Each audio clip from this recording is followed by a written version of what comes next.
Welcome back to the PLC Professor's Workshop. This is going to be the first lecture discussion of the largest lab project in our lab project manuals, and that's the virtual machine. And this virtual machine has two conveyors. It has a number of pneumatic cylinders. The pneumatic cylinders have proximity switches. There's photo eyes. So there's a number of I/O devices, and the object is to identify a part that comes from upstream in manufacturing by reading a barcode, and if it's of a certain range of part numbers, then you push it off of the main conveyor out into the workspace. You bore a hole in it, and then you push it onto a takeaway or a finished product conveyor, and it goes on out to another station for packaging or something. So we've used this project for a lot of different platforms. We like to use the exact same lab projects for all of the platforms. When I say the platforms, that would be anything RSLogix 500, which would include SLIC 500 and MicroLogix, anything PLC 5, RSLogix 5, anything RSLogix 5000, which is Compact Logix, Control Logix, Flex Logix, Soft Logix, and anything Micro 800 with Connected Components Workbench. That way, once you've finished one platform and then you're learning another platform, what's new is the platform, not the applications. Now, some folks might say, well, I'd rather have a bunch of different applications as I go from platform to platform. I would rather show you how to do the same thing in multiple platforms. It gives you kind of a baseline, and the baseline is the project.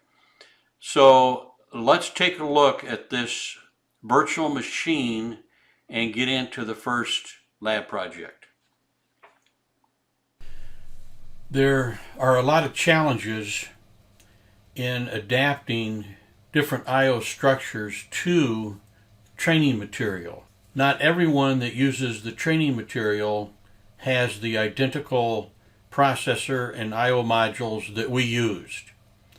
Fortunately, with the Logix engine using RSLogix 5000, you have a lot of latitude in how you configure your I/O. Virtual I/O, mapping I/O, and buffering I/O. Three completely different things. Virtual I/O is just creating a user defined data type that looks like a module defined data type.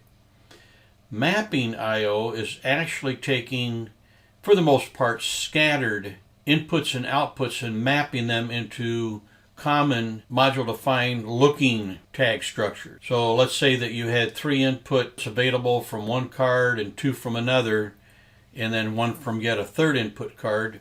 You could map those 3 into one integer or double integer and make it look like they are contiguous I/O points. And then of course buffering I/O is very important for the Logix engine, simply because with Control Logix and Compact Logix and matter of fact all of the RSLogix 5000 family, the I/O is not updated synchronously with the program scan.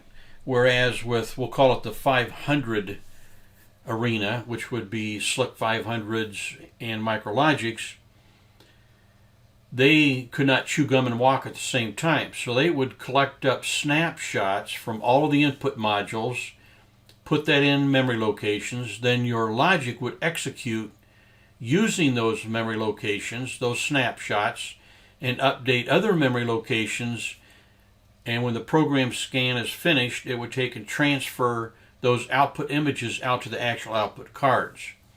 With 5000, that's not the case. With 5000, you have a requested packet interval, and you can, plus you have change of state, which is another feature. The long and short of it is, during the time that you're scanning the program, the I/O can actually change. In other words, the inputs are updated on their own. the input cards actually update the processor's memory. It's not like 500 Arena where the controller had to stop what it was doing and go out and operate all of the modules in the backplane like puppets. In other words, activate each module one at a time, collect the data into input words, then execute the program, and then stop executing the program, go and take all of the output images and transfer them out to cards on the backplane. And that's why they call it an active backplane, is because the processor has to activate through the control bus each module one at a time, either collect information or transfer information out. With 5000, that's not the case because the I/O modules are smart, at least they are for ControlLogix, the 1756 I/O modules. And besides that, CompactLogix, which uses the 1769 I/O, along with point I/O, although those I/O modules are not smart, the chipset and the CompactLogix processors, it has a separate chipset that can collect the I/O basically on an RPI, which means that the input image gets updated completely independent of the scan of the program. For that reason, writing a program where in your first rung or your first couple rungs, you look at the state of an input and then make a decision, and by the time you get to the end of the program, you're assuming that decision is still good. Where in fact, the conditions in that rung earlier in the program have now changed, and had you executed that logic again, you would get a different result. To avoid that, they do something called buffering I/O, and that is where the very first rung in your program, you take and copy the snapshot of an input module into another tag, and then you use that tag and the bits of that tag to write your program with. So you're not directly using module-defined tags. You're transferring the module-defined data into just an integer or double integer, so that integer or double integer only gets updated once at the beginning of the program. And then in the course of your logic, we'll call them outputs if you like, they go to a standard integer or double integer. And when you get to the end of the program, then there's logic that transfers, we'll call those output bits that you put into integers or double integers. It transfers those into the module-defined output data tags. That's buffering I/O. A quick review of data types. Over here in your controller organizer, you have a category, data types. Everything in memory will fall underneath one of these categories and a class of objects underneath this category. I eliminated everything from this program, and including the tags. Now in 500, we'll call it 500 meaning including PLC5, Slick 500s, and MicroLogix. There was a database, and that database could include internal bits, which we can do here too. So when I go to look to see if everything's cleared, I go to two places. I go to the controller tags, and I see it's empty, and notice it says show all tags. You can actually configure what tags you want to show and don't want to show. But when you see this symbol right here, it says display tags in selected scope. This is controller scope. That symbol right there is the processor. I'll close that and then click on program tags. That's the only other place to look. And again, it says all tags. And the scope shows main program. And the main program is what we just opened the tags under, program tags. So we know that right now there are absolutely no tags assigned. I even deleted the two I/O modules that were connected to this backplane, and when I did that, I also deleted any module defined tags. So we have 5 categories here. The only ones we're interested in right now are user defined, predefined, and module defined. We don't care about strings, and there are no add-on defined data types until we have add-on instructions, which we definitely are not covering in this manual. Let's look at the first one. And remember, user defined, we don't have any, so there's nothing to look at. If there was a plus sign here, then there would be some in that category. So we have predefined, and that's it. We don't even have any module defined. So if I open up predefined, I get a whole long list of predefined data types. Now some of these are atomic data types, like single integer. If I double click on that, nothing happens because it's an atomic data type, meaning there is no definition beyond the fact that it is a single integer, meaning an 8-bit word. And if we slide on up here, the next one we see that's an atomic data type is real. If I double click on that, nothing. A real data type would be floating point. That's normally what we call floating point. And if I keep scrolling up until we get to long integer, if I double click there, see again, we don't see anything. A long integer is bigger than a double integer. It's 64 bits. I've never used any. An integer is 16 bits. And then, of course, we have one left. Well, we have the double integer, which is 32 bits. And we have a Boolean, which is 1 bit. Those are your atomic data types. If you double click on them here, nothing will pop up because it is an atomic data type. It is an atom, so to speak, compared to a molecule of data. Now, to pick something that's a molecule of data, made up of atomic data types, let's pick the counter and double click on that. See, now we get something that pops up, and we see that we have 2 double integers and 5 booleans. 5 bools, if you like, or booleans. Booleans. We have a preset and a cumulate. Those are 32-bit values, which means that you can count up and down to quite large numbers. My point is, though, a non-atomic data type is made up of atomic data types. In this case, this is made up of dense and booleans, 2 data types. If we pick this one right above it, you'll see that this is made up of, I see dense, boolean, and I see real. Right down here, 8 real. Actual position, it's in floating point. Okay, so we'll close these. Those are predefined data types. And that's really all we have right now. We don't care about strings, and there are no add-on and user defined. So the first thing I'm going to do is cause some module defined data types to show up. Module defined, they're called that because when you add a module into your structure, your controller environment, whether local or remote, you're adding an IO module. That IO module is an information object. And that information object could be made up of 1 integer, more than 1 integer, double integers, Boolean, real, and other data types. So I'm going to add 1 new module. And notice that there's no module defined data types right now. So I went to the backplane, and now I'm going to type in IQ,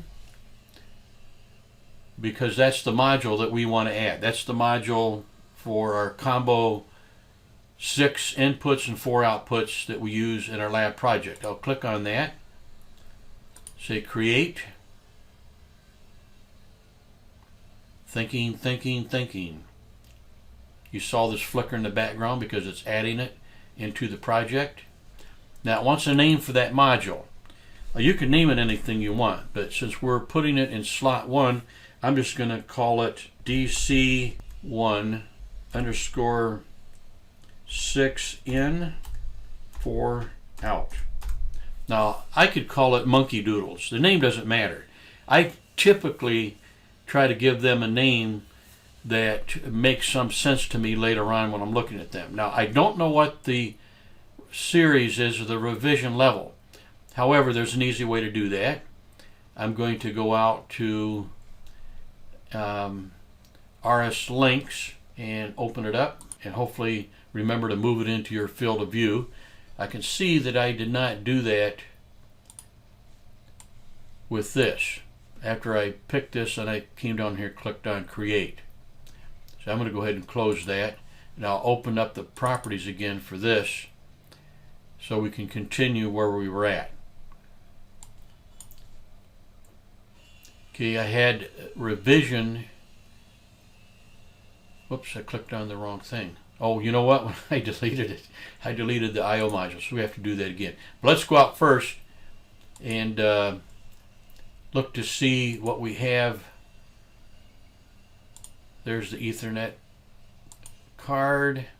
There's a local bus. And there's our combo module.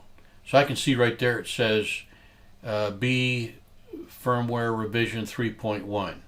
I can also right click on it, device properties, and you can see that it's revision 3.001.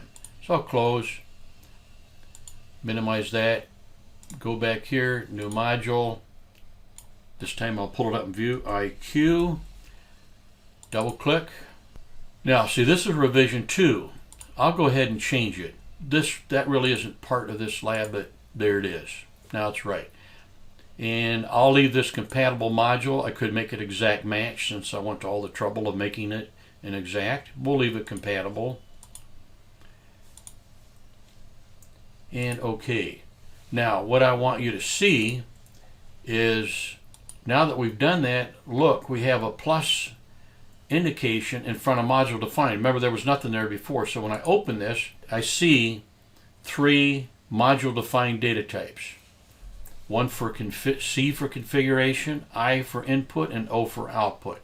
If I double click on this, I can see what that module defined data type looks like. That's the name of it. That's the generic name for any 1769 IQ6X OW4, period. If I add 10 of them, I won't have 30 here. I'll still have these 3 because these are the class of objects. And I'll close this just a second. I'll go up here to controller tags.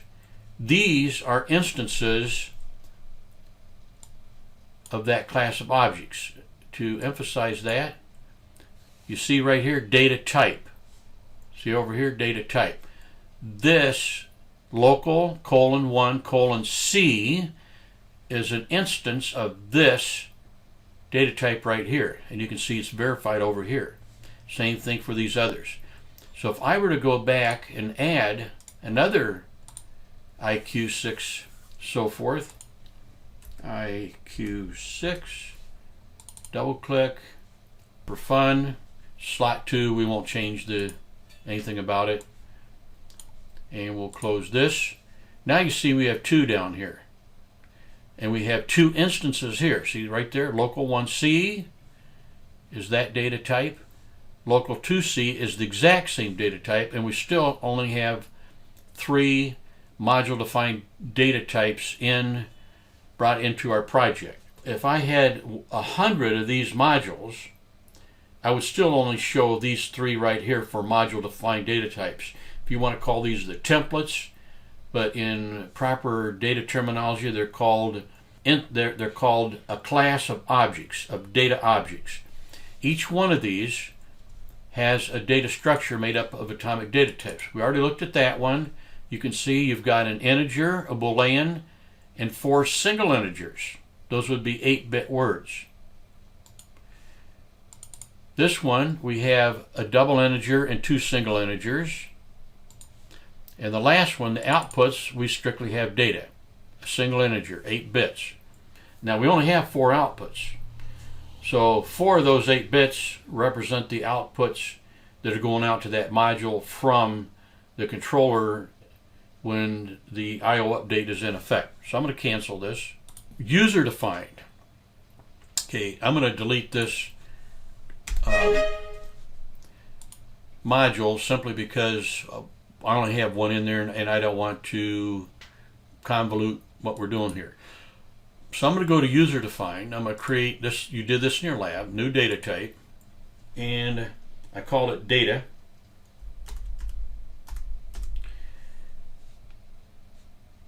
And I gave it the name data.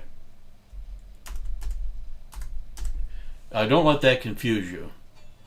This name could be anything, but we want this to be data. Or this could be anything as long as this is data. And the data type that we want to use for the user-defined data type called data is we want to use integer. And now you could just type in a I, N, and then hit enter. Okay, and that's all we have there for the data type, user defined. See, data. Double click, there it is.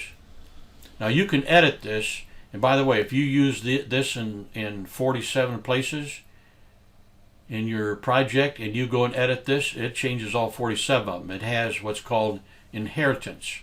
Good stuff. Okay, next up, I had you create another data type, user-defined data type, and we called that local inputs. And for a name, we simply put I. And for data type, we put the one we just created before. If we type in D8, there it is. Hit enter, and you're done. And we also did the process for local outputs. So we created one more user-defined data type, which we call local. And we put in an O, uppercase O, and we said it was the data type was data. I know it sounds like double talk, but it's not. Okay, so now we have a user-defined data type that we're calling data. And then we have local inputs that we named I of the data type. So I will have 16 bits of data. O will have 16 bits of data. All real I/O will always be found in the controller tags. Okay? And here's the one module that we have in slot 1, right here. See down here? Slot 1, 1769 IQ6 XOW4. That's it right there. And it's made up of these data types. This is real I/O. It will always be found in the controller tags. Real I/O or module defined data types cannot reside in the program tags. We went over all this before. It doesn't hurt to review it. However, what we're going to do now, we can do it in the program tags or in the controller tags. Now I had to do it in the program tags in the lab, so we'll do it there. So I went in and I created a tag local underscore 3. So we went in there and we made it local inputs. Okay, now if we expand this, we have local 3.i.data.0 through 15. So see, this looks very close. As a matter of fact, I think I'll just move this. I'll cut this, then go to controller tags, edit tags, and I'll paste it in here. So you can see that how close it looks to these. Okay, you see local colon 1 colon i.data.0. Local, but instead of a colon, because we can't do that in a tag name, we have an underscore, and then we have the slot number, then we have i.data.0. So other than the underscore here and the colon here, they look identical. However, this is nothing more than really than an integer, a 16-bit integer. That's all there is in there, is this data type, which has got 16 bits. So this is not an actual I/O module. You could call this virtual I/O because it looks like I/O, but it's not. But remember that now this is 8 bits and I made that one 16. I made it 16 because a lot of you may be using IQ16s or using 16-point input modules. I could have made it a single integer. I could go back and redefine. Let's see if I can get away with that. Redefine it as a single integer.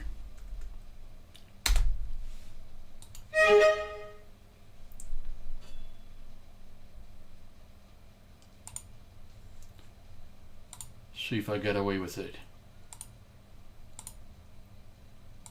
Yes, I did. Now, if you were online, it wouldn't let you do that. You couldn't do that online, but you can do that offline. In the lab, I probably had to use an integer simply because a lot of you may be using 16-point input modules and not something that uses 8 bits. So as a matter of fact, I'll change that back. I'm going to just go to here, change that to INT, enter, apply, I get the message, yes, okay. Then I come back here. Okay, so this is virtual I/O. I/O mapping is a little bit different. So I will go to the main routine. As a matter of fact, I think I will create another routine called IOMap.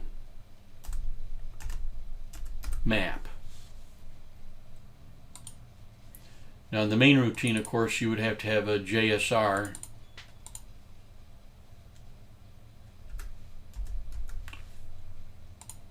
that went to IOMap. Otherwise it won't execute. So we go to IOMap and then we put in, I'm just going to grab something out of the breeze here and I'll make it local. Now this is real I/O. So I'm going to grab bit 3 and I'm going to move it. Now I'll go define it as an integer. Okay. Now notice that the e's are still there because it does not like something here, and I can tell you exactly what it is. That's a 16-bit word there in, and this is a Boolean type instruction. So we'll just double click on there and we drop this down, and okay, now that's input 0. So we used an actual input, the 4th input, bit 3 of some I/O module, and we'll do another one, XIC OTE, and we'll just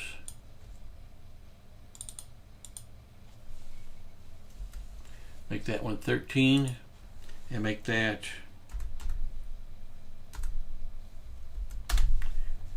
in bit 1.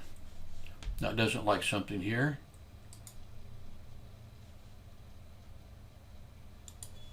Oh,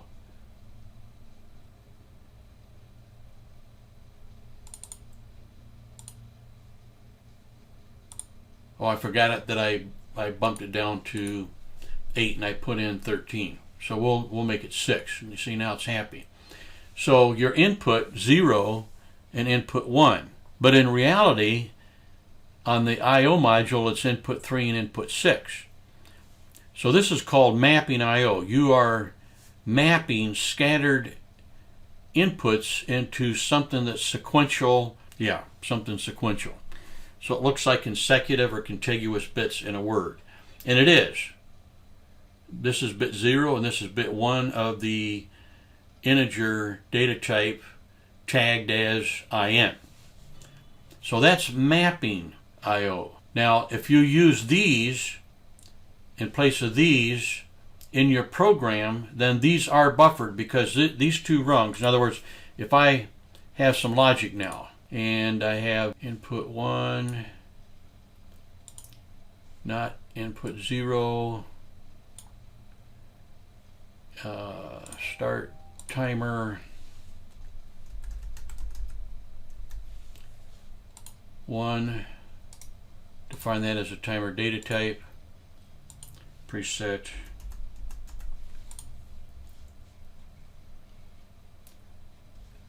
When this program executes, it's going to look at this bit in memory, which came in from an actual input module. Then it's going to set this bit to match. Same thing here.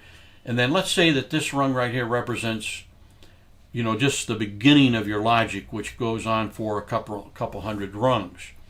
Well, these two bits will follow whatever this is at the beginning of the program. In other words, at the beginning of the program, this rung is executed, and whatever bit 3 is here of that input module will set this bit to 1 or 0, and vice the same thing with bit 6. But these two, the states of these two bits will not be visited again until it's all the way through the program and comes back and starts again.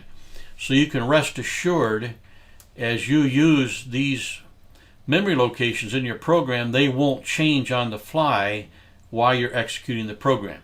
Now typically, instead of mapping in scattered bits, they'll do something like this. They will have an unconditional move, which is really a word copy, and they will take and move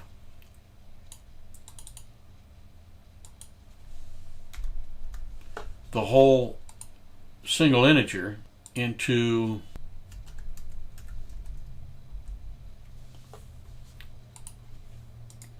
I'm going to have to define inputs. As a matter of fact, this was slot 1, so I'll make this 1. Inputs 1, and we'll make this a single integer.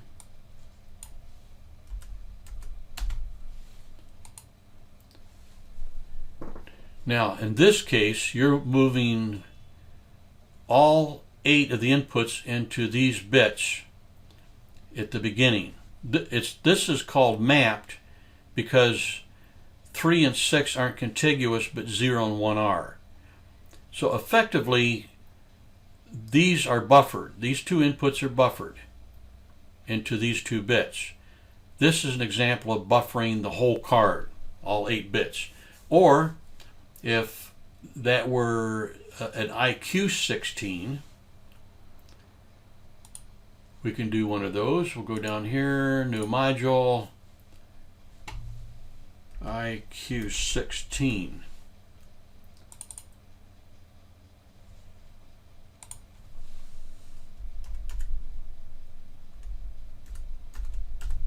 DCN 16 slot 2.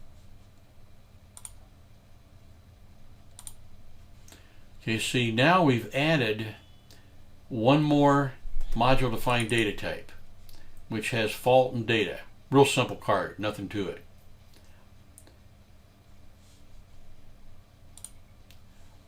So if I were to do the same thing, buffer that module, and we'll keep them in order, it really doesn't matter. And I'll just drag this over here because I'm lazy. I'll go change this to a 2. And drag this over here, change that to a 2, and of course then I have to go define it, but it can't be a single integer because this is a 16-point card, so it's just an integer. So you see here we have 8 bits and here we have 16. We've now buffered that input module's data into this word, and that input module's data into this word.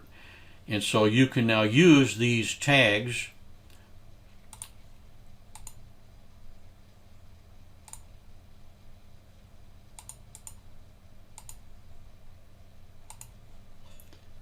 So we'll do a inputs INP,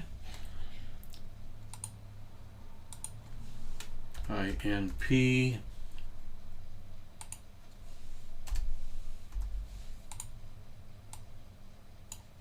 of course we need it to the bit level.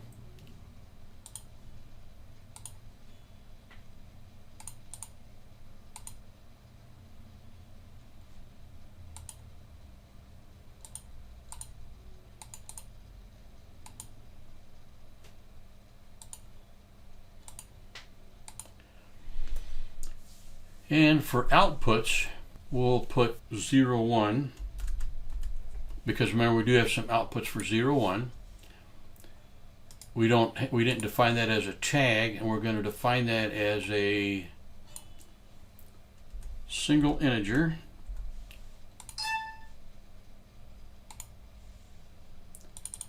And then go give it a bit value. And then at the end of the program, we're going to take and unconditionally move output 1, outputs 1, but the whole word, we're going to move it into local